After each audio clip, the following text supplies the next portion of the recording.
Hello മക്കളെ, എന്തൊക്കെയുണ്ട് വിശേഷങ്ങൾ? ഒരുപാട് ദിവസമായി നമ്മൾ കണ്ടിട്ടില്ലേ? നമ്മൾ SLCയുടെ ബയോളജിയുടെ ലാസ്റ്റ് എക്സാം എഴുതി പോയപ്പം അല്ലേ, അന്ന് ലാസ്റ്റ് നിങ്ങൾക്ക് എല്ലാവിധ ആശീർവാദങ്ങളും തന്നിട്ട് ഞാൻ പറഞ്ഞയച്ചതാണ് അല്ലേ. ഓക്കെ, അപ്പോൾ അതിൻ്റെ അല്ലേ ആഫ്റ്റർ ഓൾ എഫക്റ്റ് അല്ല 2-3 ദിവസങ്ങൾക്കുണ്ട് അല്ലെ. അതായത് മെയ് 9-ാം തീയതി നമ്മുടെ SLC റിസൾട്ട് വരികയാണ് അല്ലെ. എല്ലാവരും ഒരുങ്ങി പ്രാർത്ഥനയിലാണെന്ന് വിചാരിക്കുന്നു അല്ലെ. പല ആൾക്കാർക്കും എന്ത് ചെയ്യുക, എന്താണ് നമ്മുടെ റിസൾട്ട് എന്നുള്ള ആദ്യം ഉണ്ട്. ചില ആൾക്കാർ അതിനെക്കുറിച്ച് ചിന്തിക്കണേ ഇല്ല, നമ്മൾ കയ്യിൽ നിന്ന് പോയിട്ടുണ്ട് നമുക്ക് ആദ്യം തന്നെ അറിയാം അല്ലെ. പക്ഷെ അങ്ങനെ ഒന്നും കരുതണ്ട, എല്ലാ റിസൾട്ടുകളും മാറി മറിഞ്ഞു വരും. ആ അനുഭവം എനിക്കുള്ള ആൾ തന്നെയാണ്. ഞാൻ പ്രതീക്ഷിക്കാത്ത റിസൾട്ട് ഒരാൾ അടിപൊളിയായി കിട്ടിയ അനുഭവമൊക്കെ എനിക്കുണ്ട്. അതുകൊണ്ട് നിങ്ങൾ അതിനെക്കുറിച്ച് ആരാളും അല്ലെ ഒറ്റൊരാളും വെറീഡ് ആവണ്ട, അതിനെക്കുറിച്ച് ആരും പേടിക്കും വേണ്ട.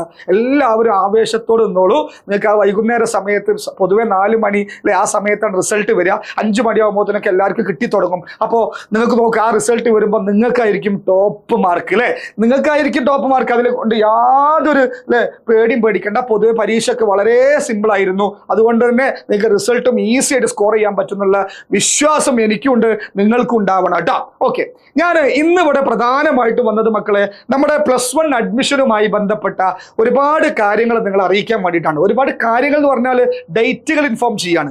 അതിൻ്റെ ആ പ്രോസസ്സുകൾ എങ്ങനെയൊക്കെ ചെയ്യാന്നുള്ളത് വഴിയെ നമ്മൾ എന്ത് ചെയ്യും, നിങ്ങൾക്ക് പറഞ്ഞു തരും. ഓക്കെ, അതായത് നമുക്കറിയാം SLC റിസൾട്ട് മെയ് 9-ാം തീയതി വന്നു കഴിഞ്ഞാൽ നമുക്ക് അല്ലെ അതിൻ്റെ ആവേശത്തിലും അതിൻ്റെ അല്ലെ പ്രയാസങ്ങളിലൊക്കെ ഈ കാര്യം ഉണ്ടാകും. പക്ഷേ നിങ്ങൾ അഡ്മിഷനുമായി ബന്ധപ്പെട്ട് വളരെ അഗ്രഗണ്യത്തോടെ നിങ്ങൾ കാര്യങ്ങൾ ചെയ്താൽ മാത്രമേ നിങ്ങൾക്ക് കൃത്യമായിട്ടുള്ള നിങ്ങൾ വിചാരിക്കുന്ന സ്കൂളിൽ വിചാരിക്കുന്ന സബ്ജക്റ്റിൽ എന്ത് കിട്ടുള്ളൂ, യെസ് അഡ്മിഷൻ ലഭിക്കുള്ളൂ. അതിന് 10A+ വാങ്ങിയ ആൾക്കാരായാലും 8A+ വാങ്ങിയ ആൾക്കാരായാലും 5A+ വാങ്ങിയ ആൾക്കാരായാലും ഞാൻ നിർബന്ധമായിട്ടും ഞാൻ ഗവൺമെന്റ് സ്കൂളിലെ പഠിക്കുള്ളൂ എന്നുള്ള ആ ഒരു അല്ലെ, ഗവൺമെന്റ് എയ്ഡഡ് സ്കൂളിലെ പഠിക്കുള്ളൂ എന്നുള്ള പൂർണ്ണ വിശ്വാസം നിങ്ങളുടെ അടുത്ത് ഉണ്ടാവണം. ഞാൻ ഒരു കാരണവശാലും അല്ലെ അൺഎയ്ഡഡ് സ്കൂളുകളിലോ അല്ലെങ്കിൽ മറ്റുള്ള പാരലൽ കോളേജുകളിലോ പോകില്ല എന്നുള്ള പൂർണ്ണ അല്ലെ ആ ഒരു മുൻകരുതൽ നിങ്ങളുടെ അടുത്ത് ഉണ്ടാവണം. ഓക്കെ, അങ്ങനെയാണെങ്കിൽ നിങ്ങൾക്ക് ഉറപ്പായിട്ടും 5A+ ആണെങ്കിൽ പോലും നിങ്ങൾക്ക് സീറ്റ് കിട്ടാനുള്ള പരിപാടികൾ നമ്മൾ എന്ത് ചെയ്യും, നിങ്ങൾക്ക് പറഞ്ഞുതരും. ഓക്കെ അല്ലേ? Yes yes. അങ്ങനെയാണെങ്കിൽ SLC അല്ലെ റിസൾട്ട് മെയ് 9-ന് വന്നതിന് ശേഷം നമുക്കറിയാം +1 അഡ്മിഷൻ പ്രോസസ്സ് സ്റ്റാർട്ട് ചെയ്യുന്നത് മെയ് 14-ാം തീയതിയാണ്. അപ്പോൾ അതിന് മുന്നേ നിങ്ങൾ എല്ലാം ഒരുങ്ങി നിങ്ങളുടെ മാർക്ക് ലിസ്റ്റ് നിങ്ങൾ ഡൗൺലോഡ് ചെയ്ത് വെച്ച് അല്ലെ എല്ലാ കാര്യങ്ങളും റെഡിയാക്കി അല്ലെ, നിങ്ങളുടെ SLC ബുക്ക് എവിടുന്ന് കിട്ടും, നിങ്ങളെ സ്കൂളിൽ നിന്ന് കിട്ടും, ആ സാധനങ്ങളൊക്കെ റെഡിയാക്കി വെച്ച് അല്ലെ നിങ്ങൾ ഒന്ന് ഒരുങ്ങി നിൽക്കണം. കാരണം എന്താ വെച്ചാൽ മെയ് 14-ാം തീയതി എന്താണ് നമ്മുടെ അഡ്മിഷൻ പ്രോസസ് സ്റ്റാർട്ട് ചെയ്യാണ്. അതിന് നിങ്ങൾക്ക് നിങ്ങളെ തൊട്ടടുത്തുള്ള ഓൺലൈൻ സെന്ററുകളിൽ, അതായത് അക്ഷയ പോലത്തെ സെന്ററുകളിൽ പോയിട്ട് നിങ്ങൾക്ക് അഡ്മിഷൻ എടുക്കാം. ഇനി നിങ്ങൾ വീട്ടിൽ കമ്പ്യൂട്ടറുകളോ കുറച്ച് കമ്പ്യൂട്ടർ നോളജോ രജിസ്ട്രേഷൻ ഫോം ഫില്ല് ചെയ്യാനൊക്കെ അറിയുന്ന ആൾക്കാരാണെങ്കിൽ വീട്ടിൽ നിന്ന് ചെയ്യാൻ മാത്രമേ ഉള്ളൂ അല്ലെ, അല്ലാതെ റിസ്ക് എടുത്തുകൊണ്ട് അക്ഷയയിൽ പോകണം എന്ന് ഒരു നിർബന്ധവും ഇല്ല കേട്ടോ. ഓക്കെ, അപ്പോൾ അതിന് ഒരുങ്ങി റെഡി ആയിട്ട് നിൽക്കണം. +1 അഡ്മിഷൻ പ്രോസസ് മെയ് 14-ാം തീയതി. ആ സമയത്ത് ടൂറ് പോവാനോ ആ സമയങ്ങളിൽ ടൂറ് പോവാനോ അല്ലെങ്കിൽ പോയോടത്ത് നിന്ന് തിരിച്ചു വരാനുള്ള മടി അല്ലെ, അങ്ങനത്തെ കാര്യങ്ങളൊന്നും വേണ്ട. അതൊക്കെ പ്രോസസ്സായിട്ട് കൃത്യമായിട്ട് നടന്നു കഴിഞ്ഞാൽ മാത്രമേ എന്ത് ചെയ്യുള്ളൂ, നിങ്ങൾക്ക് അഡ്മിഷൻ പ്രോസസ്സ് അല്ലെ കംപ്ലീറ്റ് ആക്കി നിങ്ങൾക്ക് കൃത്യമായൊരു വിചാരിക്കുന്ന സ്കൂളിൽ വിചാരിക്കുന്ന സബ്ജക്റ്റിന് എന്ത് ചെയ്യുള്ളൂ, അഡ്മിഷൻ കിട്ടുള്ളൂ കേട്ടോ. അപ്പോൾ ആ സമയത്ത് ടൂറ് പോവാനോ അല്ലെങ്കിൽ ഞാൻ ബാംഗ്ലൂരാണ്, ഞാൻ ചെന്നൈയാണ്, പല കുട്ടികളും ഞാൻ ഉപ്പൻ്റെ അടുത്തേക്ക് വന്നതാണ് അല്ലെ അച്ഛൻ്റെ അടുത്തേക്ക് വന്നതാണ് അല്ലെ, അങ്ങനെ ഒന്ന് പറഞ്ഞ് നടന്നു കഴിഞ്ഞാൽ നിങ്ങൾക്ക് പ്രോസസ്സിൽ എന്ത് ചെയ്യാൻ പറ്റൂല അല്ലെ, ആ ഒരു സീറ്റ് നിങ്ങൾക്ക് ലഭിക്കാൻ പ്രയാസമായി പോകും കേട്ടോ. അപ്പൊ അതുകൊണ്ട് ആ കാര്യം നിങ്ങൾ കൃത്യമായിട്ട് ശ്രദ്ധിക്കണം. പിന്നെ +1 അഡ്മിഷൻ പ്രോസസ്സ് മെയ് 14-ാം തീയതി ആണെങ്കിൽ എത്ര ദിവസം നിങ്ങൾക്ക് പ്രോസസ്സ് കൊടുക്കാനുണ്ടാവും? യെസ് ഏകദേശം അല്ലെ മെയ് അല്ലെ ഒരു 5-6 ദിവസം മാത്രമേ നമുക്ക് എന്ത് ചെയ്യാൻ പറ്റുള്ളൂ, അഡ്മിഷൻ പ്രോസസ്സിൽ പങ്കെടുക്കാൻ പറ്റുള്ളൂ.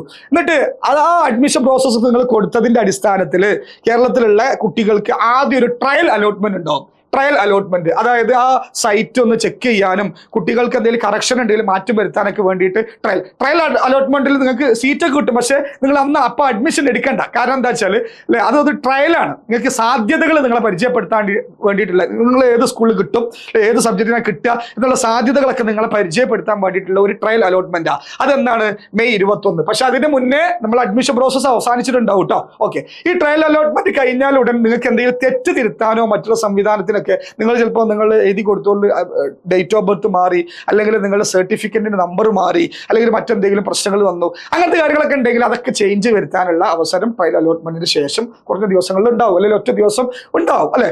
അത് കഴിഞ്ഞാൽ മെയിൻ, അതായത് നമുക്ക് അല്ലെ സ്കൂളിൽ നിർബന്ധമായിട്ടും അഡ്മിഷൻ കിട്ടിയവർക്ക് ജോയിൻ ചെയ്യേണ്ട അല്ലെ ഫസ്റ്റ് അലോട്ട്മെന്റ് ലഭിക്കുന്നത് മെയ് 24-നാണ്.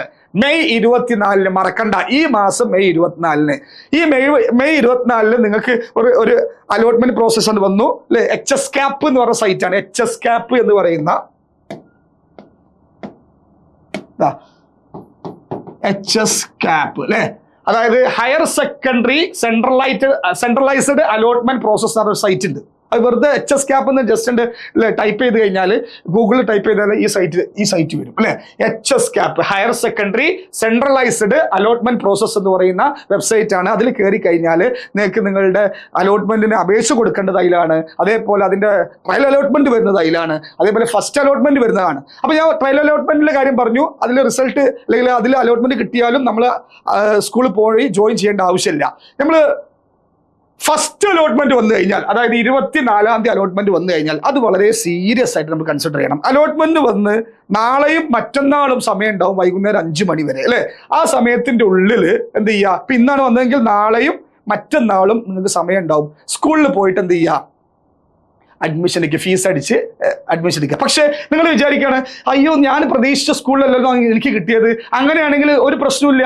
നിങ്ങൾ പോയിട്ട് എന്ത് ചെയ്യുക, ടെമ്പററി ആയിട്ട് ജോയിൻ ചെയ്യാം. ടെമ്പററി താൽക്കാലികമായിട്ട് ജോയിൻ ചെയ്യുക, ഫീസ് അടക്കുക അല്ലെ. എന്നിട്ട് ടെമ്പററി ആയിട്ട് ജോയിൻ ചെയ്ത് കഴിഞ്ഞാൽ അടുത്ത ഫസ്റ്റ് അലോട്ട്മെന്റ് കഴിഞ്ഞാൽ അടുത്ത് എന്ത് വരും, സെക്കൻഡ് അലോട്ട്മെന്റ് വരും, തേർഡ് അലോട്ട്മെന്റ് വരും. അതിലൊക്കെ നിങ്ങൾ വിചാരിക്കുന്ന സ്കൂളിൽ കൺസിഡറേഷൻ വരും. അപ്പോൾ ചിലപ്പോൾ അതിൽ കിട്ടും. അപ്പോൾ അവിടെ പോയിട്ട് എന്ത് ചെയ്യുക, ഞാൻ ഇവിടുന്ന് മാറുകയാണ്, എനിക്ക് വേറെ സ്ഥലത്ത് കിട്ടിയിട്ടുണ്ട് എന്ന് എന്ത് ചെയ്യുക. പക്ഷേ നിങ്ങൾ ഒരു കാരണവശാലും ശ്രദ്ധിക്കേണ്ട കാര്യം എന്താ വെച്ചാൽ, ഒരു കാരണവശാലും അതായത് നിർബന്ധമായിട്ട് ശ്രദ്ധിക്കേണ്ട കാര്യം എന്താ വെച്ചാൽ, നിങ്ങൾ പോയിട്ട് സ്കൂളിൽ ഇന്നിപ്പോൾ ഫസ്റ്റ് അലോട്ട്മെന്റിൽ റിസൾട്ട് വന്നു അല്ലെ, എനിക്ക് ഇന്ന സ്കൂളിൽ കിട്ടി, അവിടെ അല്ല എനിക്ക് ജോയിൻ ചെയ്യേണ്ടത്. അപ്പം നിങ്ങൾ പോയിട്ട് എന്ത് ചെയ്യുക, അവിടെ നിർബന്ധമായിട്ട് സ്കൂളിൽ പോയിട്ട് എന്ത് ചെയ്യുക, ഞാൻ താൽക്കാലികമായിട്ട് ഇവിടെ ജോയിൻ ചെയ്യാണ് എന്ന് പറയണം. അല്ലാതെ നിങ്ങൾ പോയിട്ട് ജോയിൻ ചെയ്താൽ പിന്നെ അല്ലെ ഞാനിവിടെ സ്ഥിരമായിട്ട് ഞാൻ ഇവിടെ ജോയിൻ ചെയ്യാണെന്നുള്ളത് പറഞ്ഞു കഴിഞ്ഞാൽ പിന്നെ നിങ്ങൾക്ക് അടുത്ത അലോട്ട്മെന്റ് ഒന്നും വരില്ല, അലോട്ട്മെന്റിൽ നിങ്ങളെ പരിഗണിക്കൂല. പക്ഷെ നിങ്ങൾ താൽക്കാലികമായിട്ട് ജോയിൻ ചെയ്യാൻ പറയണം. പിന്നെ സ്കൂളിൽ പിന്നെ ചില ആൾക്കാർ ശ്രദ്ധിക്കുന്ന അബദ്ധമാണ്, അതായത് ഫസ്റ്റ് അലോട്ട്മെന്റിൽ കിട്ടിയിട്ട് ഞാൻ ഈ സ്കൂളിലൊന്നും അല്ലല്ലോ ചേരാൻ ഉദ്ദേശിക്കുന്നത്, അതുകൊണ്ട് ഞാൻ അടുത്ത അലോട്ട്മെന്റ് കാത്തുക, സ്കൂളിൽ പോയി ജോയിൻ ചെയ്യുന്നു വേണ്ട. അങ്ങനെ തന്നാൽ അടുത്ത അലോട്ട്മെന്റ് പരിഗണിക്കൂല. അതുകൊണ്ട് നിങ്ങൾ നിർബന്ധമായിട്ടും ഏത് അലോട്ട്മെന്റ് നിങ്ങൾ വിചാരിക്കുന്ന സ്കൂളിലാണെങ്കിലും വിചാരിക്കാത്ത സ്കൂളായാലും എവിടെ പോകണം, ആദ്യം നിങ്ങൾ ആ സ്കൂളിൽ പോയിട്ട് നിങ്ങൾ ഇവിടെ തുടരാൻ ഉദ്ദേശിക്കുന്നുണ്ടെങ്കിൽ സ്ഥിരമായിട്ട് എന്ത് ചെയ്യുക, ജോയിൻ ചെയ്യുക. അല്ലാത്ത കേസിലാണെങ്കിൽ താൽക്കാലികമായിട്ട് ജോയിൻ ചെയ്യുക അല്ലെ. താൽക്കാലികമായിട്ട് ജോയിൻ ചെയ്താലേ അടുത്ത അലോട്ട്മെന്റിൽ നിങ്ങൾ പരിഗണിക്കുള്ളൂ. ഇനി ജോയിൻ ചെയ്തിട്ടില്ലെങ്കിൽ തീരെയും പരിഗണിക്കൂല. അപ്പൊ ആ കാര്യം ശ്രദ്ധിക്കണം. പിന്നെ ഫസ്റ്റ് അലോട്ട്മെന്റ് കഴിഞ്ഞ് സെക്കൻഡ് അലോട്ട്മെന്റ് വരും, തേർഡ് അലോട്ട്മെന്റ് വരും.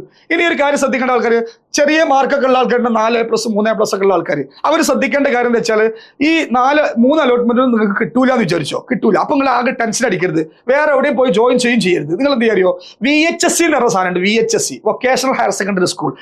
അതിലും നിങ്ങൾക്ക് അപേക്ഷ കൊടുക്കാം അല്ലെ. ഇത് HSCAP ആണ്, ഹയർ സെക്കൻഡറി അല്ലെ. അതേപോലെ വൊക്കേഷണൽ ഹയർ സെക്കൻഡറി, അവിടെയും ഇതേമാതിരി സബ്ജക്റ്റുകൾ ഉണ്ട്. വൊക്കേഷണൽ ഹയർ സെക്കൻഡറി ആണ്, അവിടെ അഡീഷണൽ കോഴ്സസ് ഒക്കെ ഉണ്ടാവും. നമുക്ക് അതൊന്നും കൂടി VHSC സ്കൂൾസ് ആണ് ഉണ്ടാവുക. പിന്നെ അതേപോലെ നിങ്ങൾക്ക് ചെയ്യേണ്ട മറ്റൊരു കാര്യം എന്ന് പറഞ്ഞാൽ സപ്ലിമെന്ററി അലോട്ട്സ് ഉണ്ടാവും. ഒരു ഇതിലും കിട്ടാത്ത ആൾക്കാർക്ക് നമുക്ക് അപേക്ഷിക്കാൻ വേണ്ടിയിട്ട്. പക്ഷെ ക്ലാസ്സുകൾ തുടങ്ങിയിട്ടുണ്ടാവും, പക്ഷെ കുറച്ച് കഴിഞ്ഞിട്ടേ നിങ്ങൾ ജോയിൻ ആവുള്ളൂ അല്ലേ. പക്ഷെ അതിലും നിങ്ങൾ ട്രൈ ചെയ്യണം. അതിന്റെ മുന്നേ പോയിക്കാണ്ട് നിങ്ങൾ സ്കൂളിൽ വേറെ ഏതെങ്കിലും സ്കൂളിൽ ഫീസ് കൊടുത്ത് ജോയിൻ ചെയ്താൽ നിങ്ങൾ ആ ഫീസ് പോയി പോകും അല്ലെ. വലിയ എമൗണ്ട് ഒക്കെ കൊടുത്ത് ചില ആൾക്കാർ ജോയിൻ ചെയ്യും, അപ്പൊ ഫീസ് പോയി പോകും. അപ്പൊ അതിന് നിൽക്കരുത്, എല്ലാവരും ശ്രദ്ധിച്ചെന്ത് ചെയ്യാൻ പാടുള്ളൂ, ജോയിൻ ചെയ്യാൻ പാടുള്ളൂ. അപ്പൊ ഫസ്റ്റ് അലോട്ട്മെന്റ് കഴിഞ്ഞു. അങ്ങനെ ഫസ്റ്റ് അലോട്ട്മെന്റ് എന്നാ മെയ് 24. പിന്നെ അത് കഴിഞ്ഞ് ജൂൺ 18, അടുത്ത മാസം ജൂൺ 18. അതിന്റെ ഇടയിൽ ഫസ്റ്റ് അലോട്ട്മെന്റും സെക്കൻഡ് അലോട്ട്മെന്റും തേർഡ് അലോട്ട്മെന്റും സപ്ലിമെന്ററിക്ക് കഴിഞ്ഞിട്ട് എന്ത് ചെയ്യുക, ജൂൺ 18. സാധാരണ ജൂൺ 18 ശേഷമാണ് സപ്ലിമെന്ററി വരിക. സപ്ലിമെന്ററി പറഞ്ഞാൽ എന്താണ്, ഒന്നിനും കിട്ടാത്ത ആൾക്കാർക്ക് അപേക്ഷിക്കാനുള്ള ഒരു മാർഗ്ഗമാണ് കേട്ടോ. അപ്പൊ ജൂൺ 18 ഔദ്യോഗികമായിട്ട് നമ്മുടെ +1 അഡ്മിഷൻ എന്ത് ചെയ്യും, അല്ലെങ്കിൽ +1 ക്ലാസ്സുകൾ എന്ത് ചെയ്യും, നമുക്ക് സ്റ്റാർട്ട് ചെയ്യും. സാധാരണ മറ്റുള്ള കുട്ടികൾക്കും SLC 9ാം ക്ലാസ് 10ാം ക്ലാസ് +1കാർക്ക് +2കാർക്കൊക്കെ ജൂൺ 2 മുതൽ സ്റ്റാർട്ട് ചെയ്യും. പക്ഷേ നിങ്ങൾക്ക് ജൂൺ 18 വരെയും കൂടി എന്ത് ചെയ്യുക, വെറുതെ ഉറങ്ങി നടക്കാനുള്ള സമയമുണ്ട്. അപ്പോൾ ജൂൺ 18 എല്ലാവരും അല്ലെ നിങ്ങൾ ഉദ്ദേശിക്കുന്ന സ്കൂളിൽ അതേപോലെ ഉദ്ദേശിക്കുന്ന സബ്ജക്റ്റിന് വളരെ ആവേശത്തോടു കൂടി പോവാൻ പറ്റട്ടെ എന്ന് ഞാൻ ആശംസിക്കുകയാണ്. ജൂൺ 18-ാം തീയതി എല്ലാവരും ഈ കേരളത്തിലെ +1 കുട്ടികളായിട്ട് എന്ത് ചെയ്യും, ഒരുങ്ങി അണിഞ്ഞ് നിങ്ങൾ എന്ത് ചെയ്യും, സ്കൂളിലേക്ക് പോകട്ടോ. ഓക്കെ, ഇനി ഇതുമായി ബന്ധപ്പെട്ടുള്ള വീഡിയോസും മറ്റുള്ള കാര്യങ്ങളൊക്കെ സാറ് ചെയ്യും അല്ലേ. അപ്പോൾ അത് ശ്രദ്ധിച്ച് കാണണം. അതിനനുസരിച്ച് ഡൗട്ടുകൾ നിങ്ങൾ കമന്റിൽ ചോദിച്ചു കഴിഞ്ഞാൽ ഞാൻ എൻ്റെ പേഴ്സണൽ നമ്പർ തന്നെ നിങ്ങൾക്ക് എന്ത് ചെയ്യും, അതിൻ്റെ അടിയിൽ പേഴ്സണൽ മെയിൽ ഐ ഡി തന്നെ നിങ്ങൾക്ക് എന്ത് ചെയ്യും, അതിന്റെ പരിഹാരങ്ങളൊക്കെ ഞാൻ പറഞ്ഞുതരും. അപ്പൊ എന്നോട് ഡൗട്ട് ചോദിക്കാം. അപ്പൊ ഈ വീഡിയോ നിർബന്ധമായിട്ട് നിങ്ങൾ കാണണം കേട്ടോ. അപ്പൊ കാണാം. Bye bye bye.